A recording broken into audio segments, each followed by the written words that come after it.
ওম নমঃ শিৱায় নমস্কাৰ বন্ধুসকল পুনে এটা গুৰুত্বপূৰ্ণ ভিডিঅ' লৈ স্বাগতম জনাইছো অক্টোবৰ মাহটো বিশেষকৈ বৃষ ৰাশি জাতক জাতিকাসকলৰ কেনে ধৰণে পাৰ হ'ব কি ধৰণৰ পৰিৱৰ্তন হৈছে কোনখিনি ক্ষেত্ৰত অলপ সাৱধানতা অৱলম্বন কৰিব আপোনালোকৰ প্ৰেম হওক চাকৰি কেৰিয়াৰ ব্যৱসায় শিক্ষাৰ বৈবাহিক জীৱন স্বাস্থ্যৰ ক্ষেত্ৰত কেনে ধৰণৰ প্ৰভাৱ লৈছে সকলোখিনি তথ্য আপোনালোকে জানিব পাৰিব এই ভিডিঅ'টো হৈছে চন্দ্ৰমা গতি আধাৰিত ৰাশিফল যদিহে আপোনালোকে নতুনকৈ চাই আছে আমাৰ চেনেলটো সাবস্ক্ৰাইব কৰি দিব ভিডিঅ'টো পাৰিলে শ্বেয়াৰ কৰি দিব লাইক এটা কৰিবলৈ নাপাহৰিব সকলোৱে এবাৰ কমেন্ট বক্সত ওম নমঃ শিৱায় লিখি দিব আহকচোন গুৰুত্বপূৰ্ণ ভিডিঅ'টোলৈ আগবাঢ়িছো অক্টোবৰ মাহৰ ৰাশিফল অনুসৰি বৃষ ৰাশিৰ জাতক জাতিকাসকলৰ এই মাহটো মধ্যমীয়া দেখা পোৱা গৈছে এই মাহৰ প্ৰথম সপ্তাহটোত বিশেষকৈ বা আৰম্ভণিতে কিছু উত্থান পতন অনুভৱ কৰিব পাৰে কিন্তু আপোনালোকৰ কঠোৰ পৰিশ্ৰম আৰু ক্ষমতাই আপোনাক সকলো পৰিচালনা কৰাৰ ক্ষেত্ৰত সহায় কৰিব কোনো গুৰুত্বপূৰ্ণ সিদ্ধান্ত বা বিনিয়োগ কৰাৰ সময়ত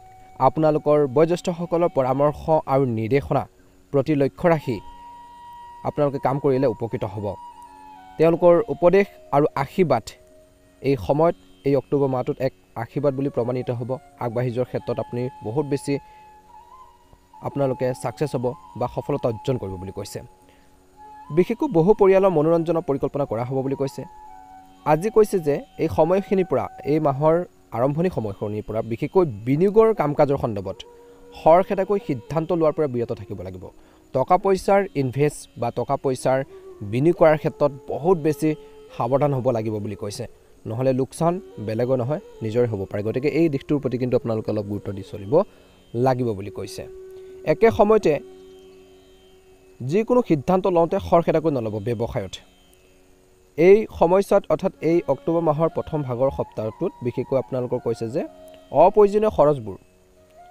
আপোনালোকৰ সৃষ্টি হ'ব পাৰে গতিকে কমাব লাগিব বহিৰাজ্য ভ্ৰমণৰ পৰিকল্পনা কৰা সকলে কাগজ পত্ৰৰ ক্ষেত্ৰত কিছু অসুবিধাৰ সন্মুখীন হ'বলগীয়া হ'ব পাৰে আপোনাৰ ৰিস্ক লোৱাৰ যি প্ৰৱণতা নিয়ন্ত্ৰণ কৰক মনৰ শান্তি পাবলৈ কিছু আপোনালোকে এই মাহৰ প্ৰথম সপ্তাহটো নিৰ্জন স্থান বা ধৰ্মীয় স্থানত কিছু সময় কটাক বুলি কৈছে একে সময়তে ব্যৱসায়ত অনুকূল পৰিস্থিতিৰ প্ৰচলন আছে কিন্তু কৰ্মচাৰীসকলৰ মাজত চলি থকা ৰাজনৈতিক আলোচনাক আওকাণ নকৰিব বুলি কৈছে অনলাইন কাৰ্যকলাপৰ জৰিয়তে সফলতা লাভ কৰাৰ প্ৰবল সম্ভাৱনা আছে এই মাহৰ প্ৰথম সপ্তাহটোত ৰিয়েল এষ্টেটৰ সৈতে জড়িত যিকোনো কাম লাভজনক হ'ব বিনিয়োগ কৰাৰ বিশেষকৈ ক্ষেত্ৰত সাৱধান হ'ব লাগিব প্ৰথমতে কৈছিলোঁ বিনিয়োগ কৰোঁতে বহুত বেছি সাৱধানতাৰ অৱলম্বন কৰক নিয়োজিত লোকসকলৰ কৰ্মৰ চাপ বৃদ্ধি পাব কামৰ যি আপোনালোকৰ চাপ বৃদ্ধি পাব বুলি কৈছে বৃদ্ধিৰ সন্মুখীন হ'ব বৈবাহিক সম্পৰ্কত এই মাহৰ প্ৰথম সপ্তাহটোত ঘনিষ্ঠ আৰু সুষম হৈ থাকিব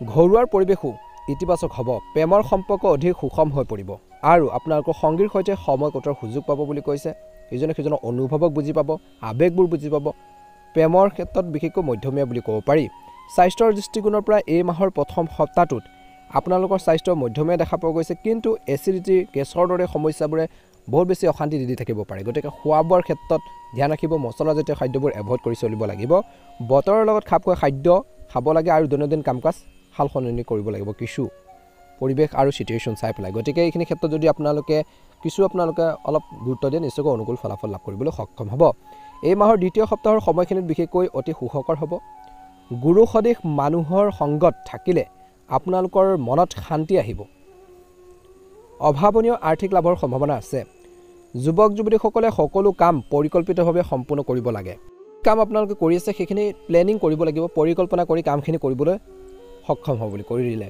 সময় আপোনালোকৰ পক্ষত যিহেতু যিকোনো কৃতিত্বই তেওঁলোকক যুৱক যুৱতীসকলক আনৰ মাজত মনোযোগৰ কেন্দ্ৰ আছে বিশেষকৈ মনোযোগৰ কেন্দ্ৰবিন্দু কৰি তুলিব নয়নৰ মণি কৰি তুলিব বুলি কৈছে পৰিকল্পনাসমূহ তৎক্ষণাত ৰূপায়ণ কৰাৰ আৰু অতিমাত্ৰা চিন্তা কৰিলে সময় নষ্ট হ'ব পাৰে গতিকে মনত ৰাখিব খৰচো বেছি হ'ব প্ৰথম ভাগত আৰু দ্বিতীয় সপ্তাহটোত এইখিনি সময়ত খৰচ বেছি হ'ব কিন্তু লাভজনক পৰিস্থিতিৰ সৃষ্টি হৈছে গতিকে বেছি চিন্তা কৰাৰ প্ৰয়োজন নাই অৱশ্যে ইতিবাচক মনোভাৱ আপোনালোকে বজাই ৰাখিব লাগিব প্ৰতিযোগিতাৰ বাবে প্ৰস্তুতি চলোৱা ছাত্ৰ-ছাত্ৰীয়ে পঢ়া শুনাৰ ক্ষেত্ৰত অধিক মনোযোগ দিব লাগে ব্যৱসায়িক কাৰ্যকলাপ এই মাহৰ দ্বিতীয় সপ্তাহটোত বিশেষকৈ সংগঠিত হ'ব আৰু বৰ্তমান কামবোৰ সঠিকভাৱে সম্পূৰ্ণ হ'ব ৰাজহুৱা লেনদেন লাভজনক হ'ব মহিলাৰ সৈতে জড়িত ব্যৱসায়ত বিনিয়োগ কৰিলে লাভজনক হ'ব বুলি কৈছে মহিলাসকলে বিশেষকৈ এই মাহটোত বিশেষকৈ বিনিয়োগৰ ক্ষেত্ৰতো এক লাভান্বিত সময় বুলি কৈছে যদি আপুনি আপোনালোকৰ কেৰিয়াৰ বা আপোনালোকৰ নিজৰ কামখিনিক আগুৱাই নিবলৈ কোনো পাঠ্যক্ৰম বা পাঠ্যক্ৰমৰ কথাৰ চিন্তা কৰিছে তেন্তে লগে লগে বিবেচনা কৰক। চৰকাৰী সেৱা আগবঢ়োৱা যিসকল জাতক জাতিকা আছে নিজৰ পচন্দৰ এছাইনমেণ্ট লাভ কৰিব পাৰে, কামৰ দায়িত্ব পাব পাৰে, পৰিয়ালৰ পৰিৱেশ সুখদায়ক হৈ থাকিব, স্বামী স্ত্ৰীয়ে নিজৰ দায়িত্ব ভালদৰে পালন কৰিব। যুৱক যুৱতীসকলে প্ৰেমৰ সম্পৰ্কত সময় নষ্ট কৰাৰ পৰিৱৰ্তে এই মাহৰ দ্বিতীয় সপ্তাহটোত নিজৰ কেৰিয়াৰত অধিক মনোযোগ দিয়াৰ প্ৰয়োজন আছে বা উচিত, মনোনিৱেশ কৰাটো উচিত। মূৰৰ বিষ, ভাগৰুৱাৰ অৱস্থা, কিছু অস্বস্তি অনুভৱ কৰিব পাৰে। মানসিক চাপৰ পৰিস্থিতিৰ পৰা যিমান পাৰে আঁতৰি থাকক আৰু নিজৰ স্বাস্থ্যৰ যত্ন লওক বুলি কৈছে এই মাহৰ তৃতীয় সপ্তাহটোত। এই মাহৰ তৃতীয় সপ্তাহটো বা মধ্যভাগৰ এই সময়খিনিত আপুনি প্ৰভাৱশালী আৰু অভিজ্ঞ ব্যক্তিৰ পৰা পথ প্ৰদৰ্শন আৰু সমৰ্থন লাভ কৰাৰ লগতে ঘৰৰ মানুহখিনিৰ পৰা ছাপোৰ্ট বা সমৰ্থন পাব। বিশেষকৈ আপোনালোকৰ বাকপটুতা আৰু দক্ষতাৰ জৰিয়তে যিকোনো কাম সমাধান কৰাৰ ক্ষেত্ৰত সফল হ'ব বুলি কৈছে। এই সময়ছোৱাত বিশেষকৈ পে'মেণ্ট সংগ্ৰহ আৰু অন্যান্য আনুষংগিক কামত আপোনালোকৰ মনোযোগ কেন্দ্ৰীভূত কৰক, ইয়াৰ দ্বাৰা লাভান্বিত হ'ব। বিশেষকৈ কিছুলোকে বঁটা প্ৰদান কৰা অনুষ্ঠানলৈ আমন্ত্ৰণ কৰিব পাৰে কিছুলোকক, এই সুযোগৰ সম্পূৰ্ণ সুবিধা ল'ব। অচিনাকি মানুহৰ ব্যক্তিত্বৰ মূল্যায়নৰ পিছতহে তেওঁলোকৰ ওচৰলৈ হাত আগবঢ়াব লাগে, যিকোনো ক্ষেত্ৰতে জানি বুজি ল'ব। আজিকালি বিশ্বাস কৰিলে কিন্তু বিশ্বাসঘাতকতা কৰিব পাৰে জোখতকৈ বেছি কাৰোবাৰ ওপৰত ডিপেণ্ডেণ্ট হ'লে। এই সময়ছোৱাত ভৱিষ্যতৰ পৰিকল্পনাক লৈ আপুনি অলপ হতাশ অনুভৱ কৰিব পাৰে। স্বাৰ্থপৰ বন্ধুৰ পৰা দূৰত্ব বজাই ৰাখক এই মাহত। তেওঁলোকৰ ভুল পৰামৰ্শই, তেওঁলোকৰ ভুল গাইডেন্সে হয়তো আপোনালোকক লক্ষ্যৰ পৰা বিচলিত কৰাব পাৰে বা বিপদত পেলাব পাৰে। এই সময়খিনি আত্মচিন্তা আৰু চিন্তাৰ চৰ্চাৰ বাবে ব্যৱহাৰ কৰক। নিজে চিন্তা কৰক কেনেকৈ আগবাঢ়িব, কেনেকৈ গ'লে উপকৃত হ'ব, ছাকচেছ হ'ব, সেইখিনি নিজৰ বিচাৰ বিবেচনা আপোনালোকে ইউজ কৰিব লাগিব, আনৰ কথা শুনি পেলাই নহয়। ব্যৱসায় দৃষ্টিকোণৰ পৰা সম্পত্তি বিক্ৰী বা ক্ৰয়ৰ ক্ষেত্ৰত কিছু মন্থৰতা আহিব। ব্যৱসায়ত নতুন অফাৰ উপলব্ধ হ'ব। ব্যৱসায়িক কাম কাজতো বিনিয়োগ কৰাৰ হ'ব বুলি কৈছে। একে সময়তে আপোনালোকৰ কঠোৰ পৰিশ্ৰমৰ ফলত অনুকূল ফল পোৱা যাব।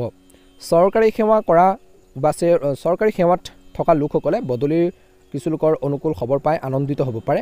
পৰিয়াল আৰু জীৱনসংগীৰ সহযোগত এই মাহৰ তৃতীয় সপ্তাহৰ এই সময়খিনিত আপুনি নিজৰ কামত সম্পূৰ্ণৰূপে মনোনিৱেশ কৰিব পাৰিব, যাৰ ফলত আপোনালোকৰ মনত শান্তি আহিব। প্ৰেমৰ সম্পৰ্ক বিচ্ছেদ হোৱাৰ সম্ভাৱনা আছে, সাৱধান হ'ব। তৰ্ক পেচাল পৰিহাৰ কৰক। ডায়েবেটিছ ৰোগে নিজৰ বিশেষ যত্ন লোৱাটো উচিত। মানসিক চাপৰ বাবে আপুনি ভাগৰুৱা আৰু দুৰ্বল অনুভৱ কৰিব পাৰে। যোগ আৰু ধ্যানত অধিক গুৰুত্ব দিব লাগিব এই মাহৰ তৃতীয় সপ্তাহৰ সময়খিনিত। এই মাহৰ শেষৰ ফাললৈ বিশেষকৈ এই সময় আৱেগিক নহয়, ব্যৱহাৰিক হোৱাৰ সময়। ইয়াৰ ফলত আপুনি মানসম্পন্ন সময় কটাব পাৰিব। বন্ধু বান্ধৱ আৰু আত্মীয় স্বজনৰ সৈতে সাক্ষাৎ কৰাটো আনন্দদায়ক হ'ব বুলি কৈছে।